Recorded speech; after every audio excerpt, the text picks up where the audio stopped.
enter into the enemy's territory. They go incognito, y'all know what that is, and they enter into the enemy's territory. They do something that's antithetical to their safety, and yet, child of God, they do it because they know that God is with them. They can walk into the enemy's territory knowing that I'm going to get out of here because God is with me. Child of God, I'm trying to show you here that faith is a very risky business. It takes, when you have faith, faith will call you and it will beckon you to take a risk. Something that seems so crazy to somebody else, God will say, that's what I want you to do. It's going to even sound crazy to you. But God says, if you want to go to a new level in your life, you got to be willing to do something that you haven't done before. And that's why so many of us are going in circles today. You're wondering, why was 18 just like 17? How come I can't break this cycle? How come I can't go to a new level in my life? That's because you're asking for a new level, but you're not doing anything different. You can't ask for a new level, but you're giving God the same pity pat. You can't ask for a new miracle, and you still giving God a little hand wave. If you need something drastic from God, then your praise should be drastic for God. God, I feel like preaching today. Is it all right if I preach here? Give your neighbor a high five and say, neighbor, you gotta do something different.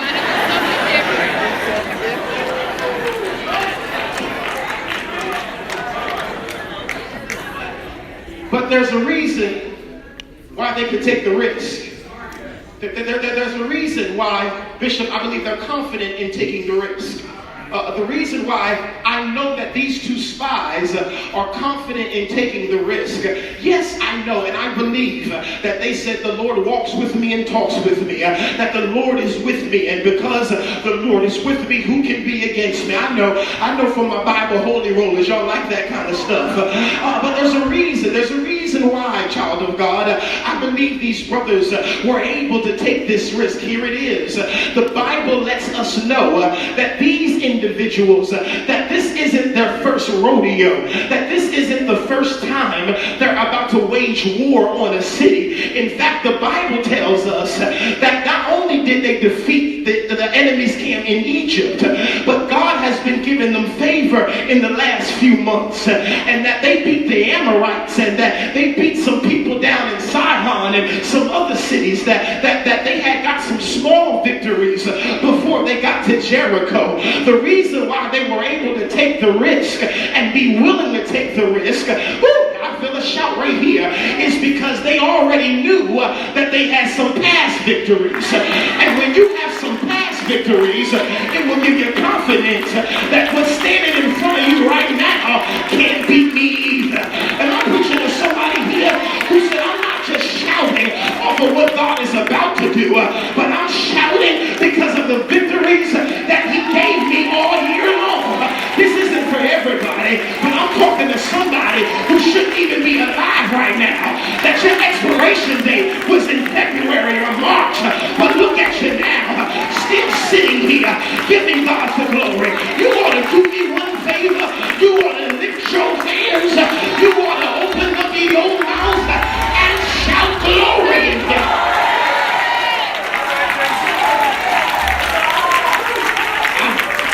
I can feel comfortable taking a risk because in my mind I'm playing my past victories. Oh God. See, that's the problem. See, fear will debilitate you, and fear will try to keep your mind concentrated on losing. And see, that's why some people are defeated even before they start the fight, because they're so concentrated on not losing that they're not concentrated on getting the victory. See, real winners, this is for you, Miss Royster. See, real winners like LeBron. See, real winners understand. Yeah, I did it just for you. Real winners understand, child of God. Real winners understand is that I have a chance of winning or losing this game, but I'm not going to concentrate on the loss. I'm going to concentrate on winning, and that's how you win even before you start the fight. Am I preaching to anybody here who said, I declare victory over my life? text. Okay, Bible. Okay.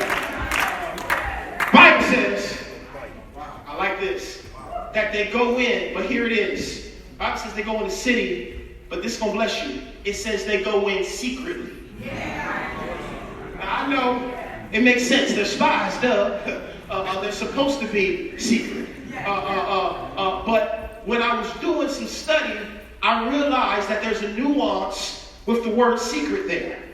That in the Hebrew, this word for secret means dumbness or craftiness. It means dumbness or craftiness. Now, not dumbness as in like Donald Trump dumbness. Okay?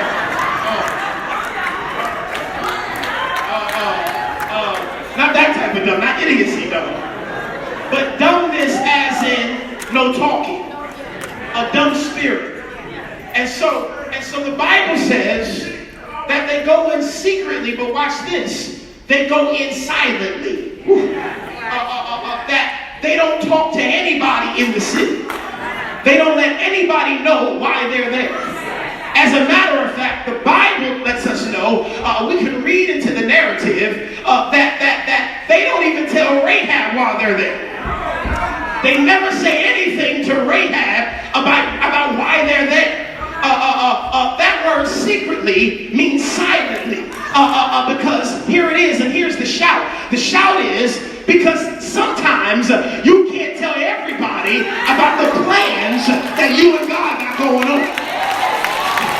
You just missed your shout. You need to look down your road and say, what you still sitting there for? I said, sometimes you can't tell everybody about the plans you and God got going on. I came to preach to somebody here to tell you to go ahead and be quiet.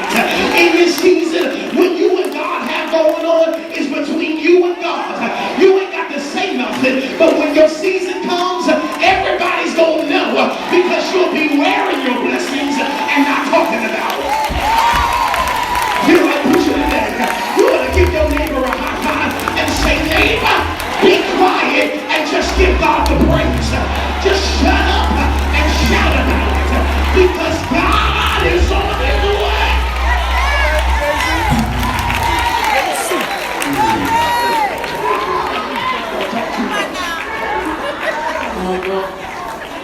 Girl, talking too much.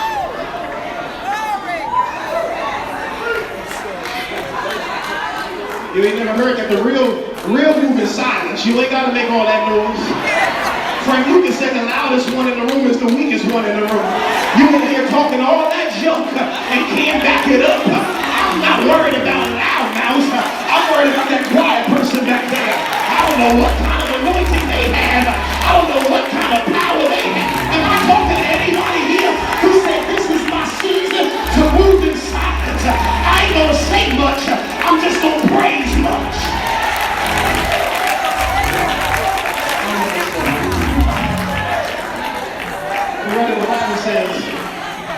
The Bible says that they secretly enter the city.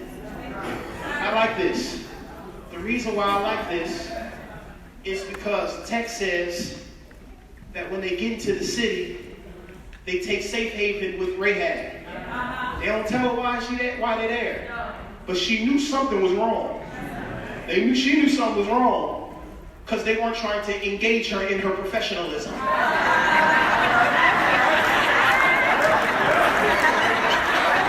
Keep it PG. Father ministry. And so the Bible says they go in secretly. They're silent. They don't talk much. They don't have to. They're on assignment. See, when you're really on assignment, you don't have time for a lot of talking. So that's why I don't pay attention to anybody around here talking a whole bunch of mess, but you ain't doing nothing. The first thing I did, I learned something as a pastor, Bishop. I said, I want the loudest talkers. I want to see you giving records. Woo! God, y'all don't like that kind of preaching. The loudest talkers up in here. I want to see what ministries you're in, because you're doing a whole lot of talking and not hardly any walking. You want to talk big, you got to walk big. They go in secretly. First thing I showed you is that if you don't have your faith over your fear, you got to understand that faith is risky business. You got to be willing to take a risk. But the text says that after a while of being in the city, they're spotted. And that the king of Jericho finds out that they're in the city. And he sends some of his men over to Rahab to have a conversation. And the Bible says that when they get to Rahab, Rahab says, yes, they were here, but I have no idea where they're from. And before the gate closed, they rolled on out of there. And so if y'all go and chase them now, y'all probably can catch them.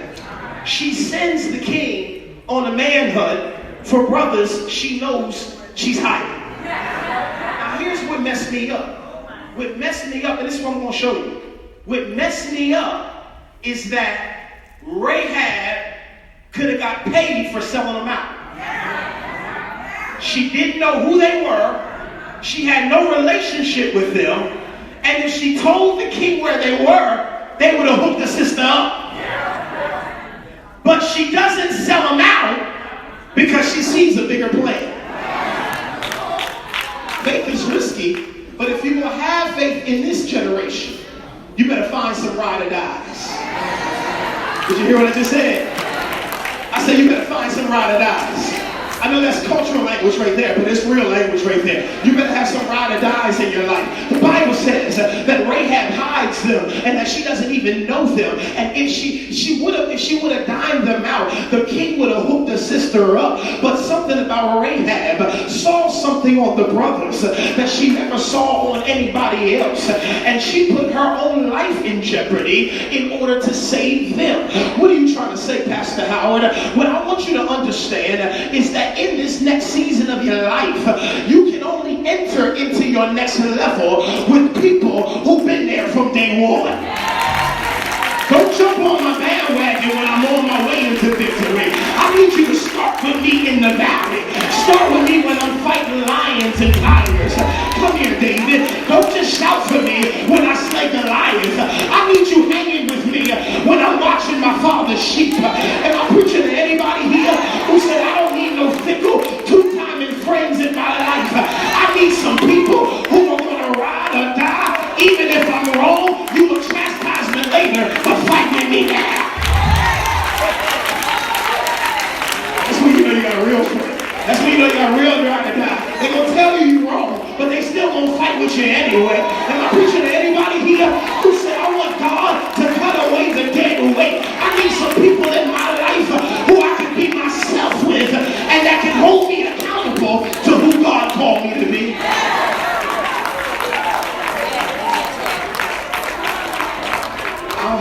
Listen, Gerald, in this season of my life, I don't have time for some timing. Don't be sometiming with me. And that's why I'm so glad I'm not God. Because if y'all can be sometiming with me the way some of y'all are, I can only imagine what God is going through. How sometimes some of us can be with God. I wonder if I'm talking to anybody, and this is for free. I wonder if I'm talking to somebody who said, I done switched up on God before, but I'm so glad that God never left me and he never forsook me. He never left my side. Even when I left his side, I'm so glad God didn't turn his back on me. We're finished. You're going to have some ride or dies in your life. Hear me. Some people in your life, you need someone, hear me, to talk you out of fear and talk you into faith. Did you hear what I just said? If all your friends are doing are talking you out of the stuff you believe God for, they not your friends. You need real spiritual friends, right? Calls them. You need real spiritual people in your life that when fear rises up in you, that they talk you out of your fear and talk you into your faith. Remind you who your God is. Remind you what God has done for you. Remind you how God has brought you over. Am I talking to anybody here who said, I need that kind of circle in my life? Kyle, even Jesus, when his earthly best friend Peter tried to say, nah, Jesus, we ain't letting you go out like that. We're not going to let you die this horrible death. Even Jesus has to tell his best friend, get behind me, Satan. Because he understands that Satan will try to even use people you love to talk you out of your dreams.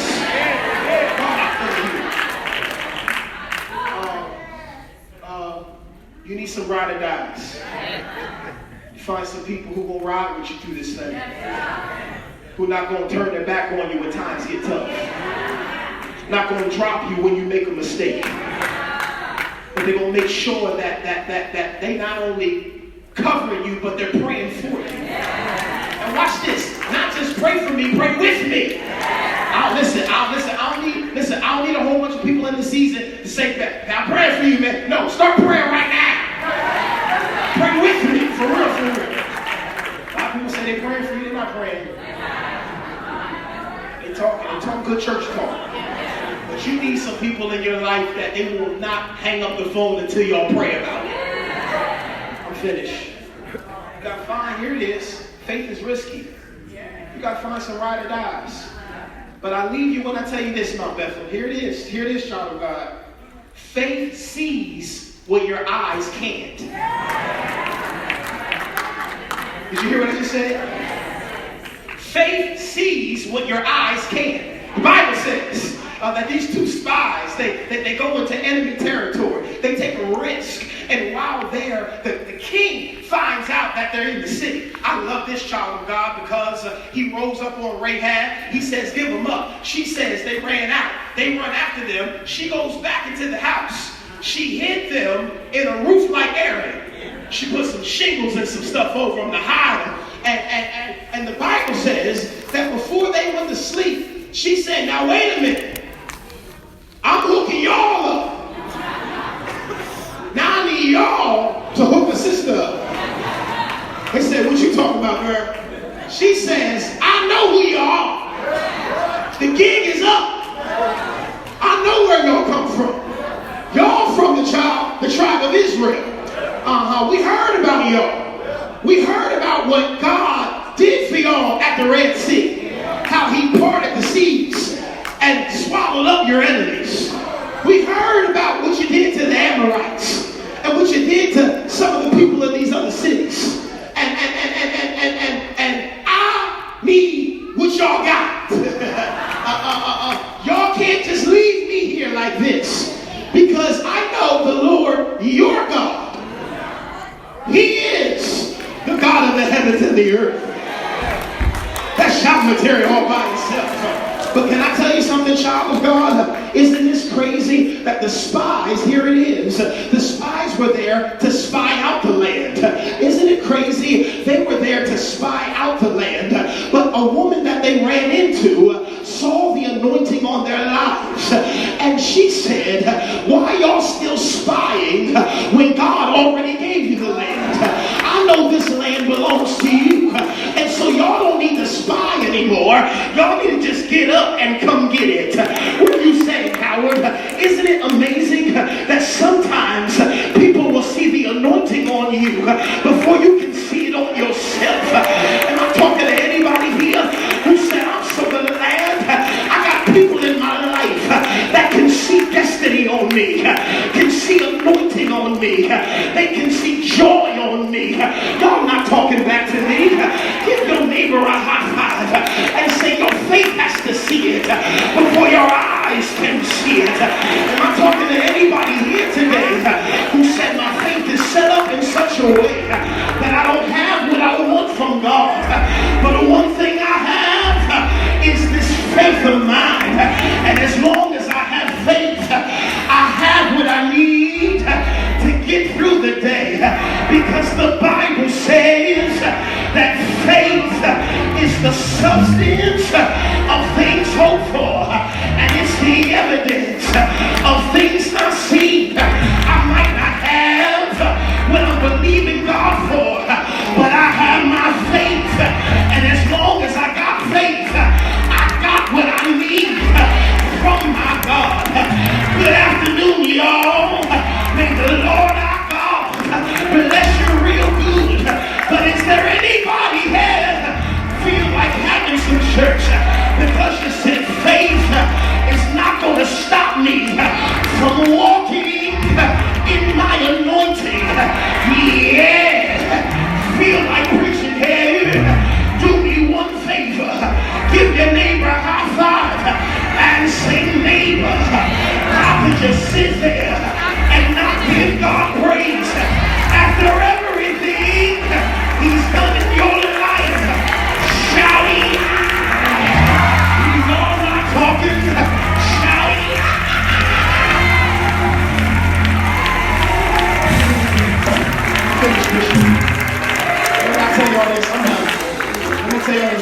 already standing, remain standing.